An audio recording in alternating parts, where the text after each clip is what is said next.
The assassination of a high-profile Hamas operative and brilliant engineer in Malaysia, reportedly at the hands of Mossad agents from Israel who tracked him and followed him for weeks. Happening right now, Malaysian authorities have released a sketch of the suspects they believe gunned down engineer Fadi Muhammad Al-Bach yesterday morning.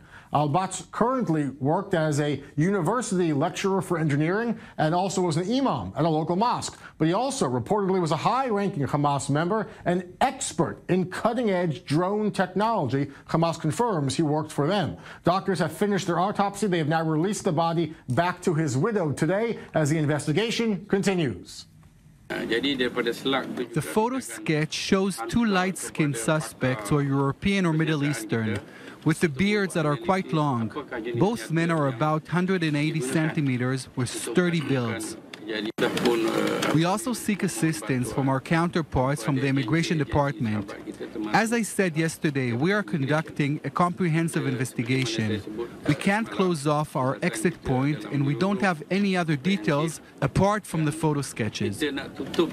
Joining us with the latest is our senior defense correspondent, Shai Ben-Ari, in studio. Shai, if this was the Mossad, and many respected journalists citing their sources are saying flat out it was, some Israeli lawmakers hinting it was the Israeli Mossad. If it was, aren't those assassins long gone from the country? I mean, what can Malaysia really do to track them down? Quite likely. The Malaysian authorities say they actually don't know if they're still in country.